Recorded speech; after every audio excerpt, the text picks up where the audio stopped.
ഇന്ന് നല്ല ടേസ്റ്റി ആയിട്ടുള്ള അടിപൊളി ഒരു മധുരപലഹാരത്തിൻ്റെ റെസിപ്പി ആയിട്ടാണ് കേട്ടോ ഇന്ന് ഞാൻ വന്നേക്കുന്നത്. ഇത് നമ്മൾ ഏത്തപ്പഴം വച്ചിട്ടാണ് തയ്യാറാക്കിയെടുക്കുന്നത്. പെട്ടെന്ന് തന്നെ ഉണ്ടാക്കിയെടുക്കുക, നല്ല എളുപ്പത്തിൽ ഉണ്ടാക്കിയെടുക്കുക, അധികം പണിയുടെ ഒന്നും ആവശ്യമില്ല. എണ്ണയോ നെയ്യോ ഒന്നും ചേർക്കാതെ ഉണ്ടാക്കുന്ന നല്ല ടേസ്റ്റി ആയിട്ടുള്ളൊരു 4 മണി പലഹാരമാണ് കേട്ടോ ഇത്. കുട്ടികൾക്കൊക്കെ ഒത്തിരി ഇഷ്ടപ്പെടും. അപ്പോൾ ഇതെങ്ങനെയാണ് ചെയ്യുന്നതെന്ന് നോക്കാം.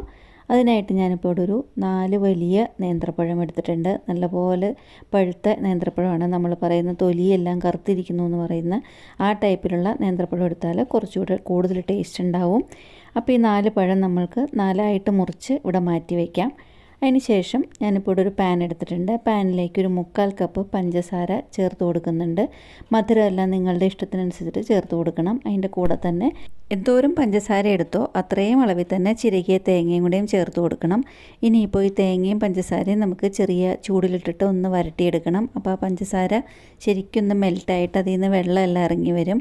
അപ്പോൾ അതിനായിട്ട് ചെറിയ ചൂടിൽ തന്നെ ഇട്ടിട്ട് വേണം അതൊന്ന് ഇളക്കി കൊടുക്കാനായിട്ട്. പഞ്ചസാര ശരിക്കും നല്ലപോലെ ഇങ്ങനെ ചൂടായി കിട്ടുമ്പം അതിൽ നിന്ന് വെള്ളം ഇറങ്ങി വരും. ചെറിയ ചൂടിലിട്ടിട്ട് വേണം കേട്ടോ ഇത് ഇളക്കി വരട്ടിയെടുക്കാനായിട്ട്. അല്ലാന്നുണ്ടെങ്കിൽ ചൂട് കൂട്ടി വെച്ചാൽ പഞ്ചസാര കരിഞ്ഞു പോകും. അതുപോലെ തന്നെ തേങ്ങയെല്ലാം ശരിക്കും പാകമാകാതെ അതൊന്ന് കരിഞ്ഞു പോകും. ഇപ്പോൾ ഇതാ ചെറുതായിട്ട് ഇങ്ങനെ പഞ്ചസാര അതിൽ നിന്ന് വെള്ളം വന്നു തുടങ്ങിയിട്ടുണ്ട്, കുറച്ച് ലൂസായി തുടങ്ങിയിട്ടുണ്ട്. അപ്പോൾ ഇത് ശരിക്കും നല്ലപോലെ ഒന്ന് ലൂസാകുന്നവരേക്ക് ചെറിയ ചൂടിൽ ഇങ്ങനെ ഒന്ന് ഇളക്കി കൊടുത്തുകൊണ്ടിരിക്കുക. തരിക്ക് കട്ടി കുറഞ്ഞ പഞ്ചസാരയാണെന്നുണ്ടെങ്കിൽ പെട്ടെന്ന് വെള്ളമായി കിട്ടും.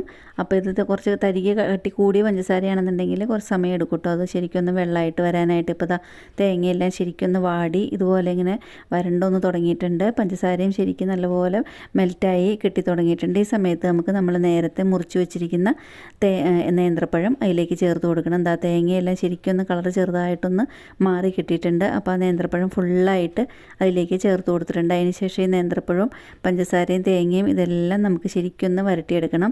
ആ വരട്ടുന്നതിൻ്റെ കൂടെ തന്നെ നമുക്ക് ഈ നേന്ത്രപ്പഴം ഇങ്ങനെ ഒന്ന് ഉടച്ചു കൊടുക്കാം. നല്ലപോലെ പഴുത്ത പഴമായതുകൊണ്ട് പെട്ടെന്ന് തന്നെ ഈ തവി വെച്ചിട്ട് ഇതുപോലെ ഇങ്ങനെ ഒന്ന് ഉടച്ചു കൊടുക്കാൻ പറ്റും. അധികം വേവണമെന്നില്ല. വേവുന്നതിന് മുന്നേ തന്നെ നല്ലപോലെ പഴുത്ത പഴമായതുകൊണ്ട് ഇത് ശരിക്കും ഇങ്ങനെ പെട്ടെന്ന് ഇങ്ങനെ ഉടച്ചെടുക്കാൻ പറ്റും. അതിൻ്റെ കൂടെ തന്നെ പഴം ശരിക്കും വെന്തും കൂടെ വരുമ്പം അത് ശരിക്കും നല്ലപോലെ ഒന്ന് വെന്ത് ഉടച്ചെടുക്കാൻ പറ്റും. പഞ്ചസാരയും തേങ്ങയും പഴവും ഇതെല്ലാം ശരിക്കും യോജിപ്പിച്ച് എടുക്കണം. നല്ല പഴം ചെറുതായിട്ടൊന്ന് വെന്തും കിട്ടണം, അത്രയേ ഉള്ളൂ. അതിനായിട്ടാണ്. അപ്പോൾ നമുക്ക് ഈ മീഡിയം ചൂടിലിട്ടിട്ട് ഇതിങ്ങനെ ഒന്ന് വരട്ടി എടുക്കണം. പഴമെല്ലാം ചെറുതായിട്ടൊന്ന് ഉടഞ്ഞുടങ്ങുന്ന സമയത്ത് 1 സ്പൂൺ ഏലക്കാപ്പൊടി കൂടെ ചേർത്ത് കൊടുക്കുന്നുണ്ട്. ഏലക്കാപ്പൊടി കൂടെ ചേർത്ത് കൊടുത്തിട്ട് ഏലക്കാപ്പൊടിയുടെ ടേസ്റ്റ് എല്ലായിടത്തും കിട്ടാൻ പാകത്തിന് അതൊന്ന് മിക്സ് ചെയ്ത് കൊടുക്കുക. ഏലക്കാപ്പൊടി എല്ലാം ടേസ്റ്റും മണം കൂടുതൽ വേണമെന്നുള്ളവർക്ക് അത് കൂടുതൽ ചേർത്ത് കൊടുക്കുക കേട്ടോ. ഇപ്പോൾ അതാ പഴം ശരിക്കും ഇങ്ങനെ ഒന്ന് വെന്ത് കിട്ടിയിട്ടുണ്ട്. വെന്ത് ശരിക്കും ഒന്ന് ഉടഞ്ഞ് കിട്ടിയിട്ടുണ്ട്. എല്ലാ കഷ്ണങ്ങളും പഴത്തിൻ്റെ എല്ലാ കഷ്ണങ്ങളും നമുക്ക് ശരിക്കും ഒന്ന് വേവിച്ച് ഇങ്ങനെ ഒന്ന് ഉടച്ചു കൊടുക്കണം. ഇപ്പോൾ അതാ പഞ്ചസാരയും ഇതെല്ലാം ശരിക്കും ഇങ്ങനെ മെൽറ്റായി കിട്ടിയിട്ടുണ്ട്. എല്ലാ പഴവും ശരിക്കും ഇതുപോലെ ഇങ്ങനെ ഉടച്ച് എടുക്കുന്നവരേക്ക് ചെറുതായിട്ട് ഇതൊന്നിങ്ങനെ ചെറിയ ചൂടിലിട്ടിട്ട് തന്നെ ഇങ്ങനെ വരട്ടി ശരിക്കും വെള്ളമെല്ലാം വറ്റാൻ പാകത്തിന് അത്രയും സമയം വരെ ഇതൊന്ന് വരട്ടി കൊടുക്കണം. ചെറിയ ചൂടിലിട്ടിട്ട് വേണം ചെയ്യാനായിട്ട്, അത് പ്രത്യേകിച്ച് ശ്രദ്ധിക്കണം. അതിൻ്റെ കൂടെ തന്നെ ഇതിങ്ങനെ വരണ്ട് വരുന്ന സമയത്ത് നമുക്കിതിലേക്ക് കുറച്ച് കപ്പലണ്ടി വറുത്തിട്ടൊന്ന് തോല് കളഞ്ഞ കപ്പലണ്ടിയാണ് അത് ചേർത്ത് കൊടുക്കുന്നുണ്ട്. നിങ്ങൾക്ക് കാഷ്യൂസ് വേണമെന്നുണ്ടെങ്കിൽ അത് ചേർത്ത് കൊടുക്കാം. അതിൻ്റെ കൂടെ തന്നെ കപ്പലണ്ടി എടുത്ത അതേ പാത്രത്തിൽ അതേ അളവിൽ തന്നെ കുറച്ച് അവലും കൂടെയും ചേർത്ത് കൊടുക്കുന്നുണ്ട്. സാധാരണ അവലാണ് ചേർത്തേക്കുന്നത്, വറുത്തെടുത്തിരിക്കുന്ന അവലൊന്നുമല്ല. അപ്പോൾ ഇനിയിപ്പോൾ ഈ അവലും കപ്പലണ്ടിയും കൂടെയും ഇട്ടിട്ട് ശരിക്കൊന്ന് മിക്സ് ചെയ്തെടുക്കുക. പഴത്തിൽ കിടന്നിട്ട് അവൽ എല്ലാം ശരിക്കൊന്ന് സോഫ്റ്റായി വരും. അപ്പോൾ അതിന് വേണ്ടിയിട്ടാണ് അവൽ നമ്മൾ നേരത്തെ വെള്ളം ഫുള്ള് ശരിക്ക് പറ്റുന്നതിന് മുന്നേ തന്നെ ചേർത്ത് കൊടുത്തേക്കുന്നത്. ഇനിയിപ്പോൾ അവലും പഴവും ഇതും കപ്പലിൻ്റെ ഇതെല്ലാം കൂടെ ശരിക്കൊന്ന് മിക്സായി ചെറിയ ചൂടിൽ ഇതിങ്ങനെ വരണ്ട് ശരിക്കും നല്ല കട്ടിയായി വരുന്നവരേക്ക് ഇങ്ങനെ ഒന്ന് ഇളക്കി കൊടുക്കണം. ഇപ്പോൾ ഇതാണ് പാകം. ഇതുപോലെ ഇങ്ങനെ പാത്രത്തിൽ നിന്ന് വിട്ട് വരുന്ന സമയം വരേക്ക് ഇതൊന്ന് വരട്ടിയെടുക്കുക. ആ സമയം വരേക്ക് അതിൻ്റെ കളറും ശരിക്കും പഴത്തിൻ്റെ കളറെല്ലാം ശരിക്കൊന്ന് മാറി കിട്ടും. ഈ പാകമായിട്ട് ഇത് ശരിക്കും ഇങ്ങനെ വെള്ളമെല്ലാം വറ്റി വരുന്ന സമയത്തേക്ക് ഇനി നമുക്ക് ഫ്ലെയിം ഓഫ് ചെയ്ത് കൊടുത്തു കഴിഞ്ഞതിന് ശേഷം ഇതൊന്ന് ചൂടാറാനായിട്ട് വെക്കാം കേട്ടോ. വയ്ക്കാനായിട്ട് ഇതൊന്ന് നിരത്തിയിട്ട് കൊടുക്കണം. ഈ പാത്രത്തിൽ തന്നെ നമുക്കൊന്ന് നിരത്തിയിട്ട് കൊടുത്തിട്ട് ചൂടാറാനായിട്ട് വെച്ച് കൊടുക്കാം.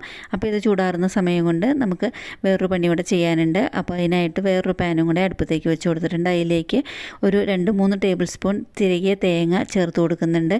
എണ്ണയോ നെയ്യോ ഒന്നും ചേർത്തിട്ടില്ല, ഒന്നും ചേർക്കാതെ ആ തേങ്ങ ഒന്ന് ചെറുതായി ചെറുതായിട്ട് വാട്ടിയെടുക്കുകയാണ് അതിൻ്റെ വെള്ളമയം എല്ലാം പോകാനായിട്ട്.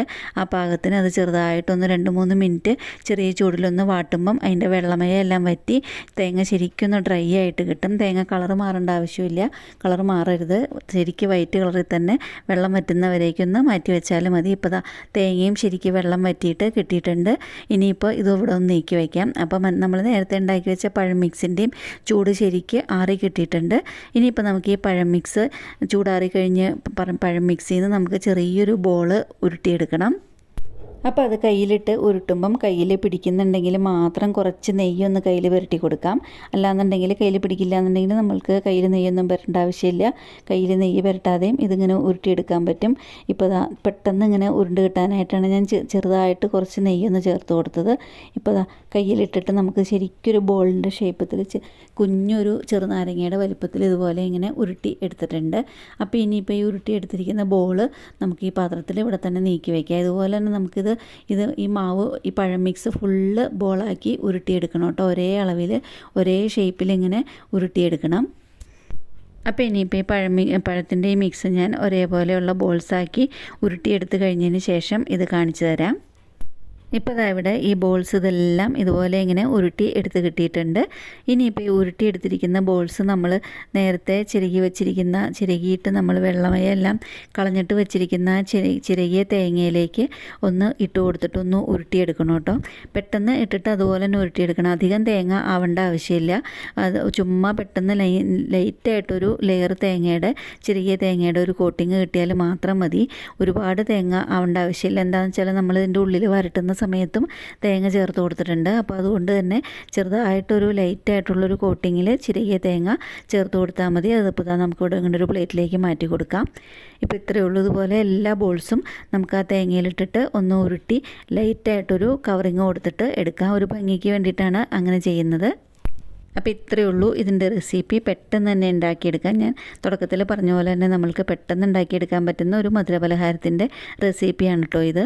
വൈകുന്നേരം കുട്ടികൾ സ്കൂൾ വിട്ട് വരുമ്പോഴേക്ക് ഇതുപോലെ ഉണ്ടാക്കി കൊടുത്താൽ കുട്ടികൾക്ക് നല്ല ഇഷ്ടമാവും. അതുപോലെ തന്നെ ഏത്തപ്പഴവും കപ്പലണ്ടി എല്ലാം ആയതുകൊണ്ട് തന്നെ നല്ല ഹെൽത്തി ആയിട്ടുള്ളൊരു പലഹാരമാണിത്. അപ്പോൾ ഇത് കണ്ടുകൊണ്ടിരിക്കുന്നതിനിടയിൽ നിങ്ങൾക്കിത് ഇഷ്ടപ്പെട്ടു എന്നുണ്ടെങ്കിൽ നിങ്ങളുടെ അഭിപ്രായങ്ങൾ താഴെ കമൻറ്റ് ബോക്സിൽ ഒന്ന് അറിയിക്കുക. അതുപോലെ തന്നെ റെസിപ്പി ഇഷ്ടപ്പെട്ടാൽ ഫ്രണ്ട്സിനും റിലേറ്റീവ്സിനും ഒക്കെ ഒന്ന് ഷെയർ ചെയ്ത് കൊടുക്കുക. അതുപോലെ എൻ്റെ റെസിപ്പി ആദ്യമായിട്ട് കാണുന്നവരുണ്ടെന്നുണ്ടെങ്കിൽ എൻ്റെ ചാനലൊന്ന് സബ്സ്ക്രൈബ് ചെയ്ത് സപ്പോർട്ട് ചെയ്യുക. അതിൻ്റെ കൂടെ തന്നെ അടുത്തുള്ള ബെല്ലൈക്കൺ പ്രസ് ചെയ്ത് ഓൾ എന്നുള്ള ഓപ്ഷൻ ക്ലിക്ക് ചെയ്താൽ ഞാനിതുപോലെ വീഡിയോസ് ഇടുമ്പം അപ്പോൾ തന്നെ നിങ്ങൾക്ക് അതിൻ്റെ നോട്ടിഫിക്കേഷൻ വരുന്നതായിരിക്കും. അപ്പോൾ എന്നും പറയുന്ന പോലെ ഈസി ആയിട്ടും ടേസ്റ്റി ആയിട്ടും വെറൈറ്റി ആയിട്ടും ഹെൽത്തി ആയിട്ടുമുള്ള വേറൊരു റെസിപ്പി ആയിട്ട് ഉടനെ കാണുന്നവരേക്കും താങ്ക് യു.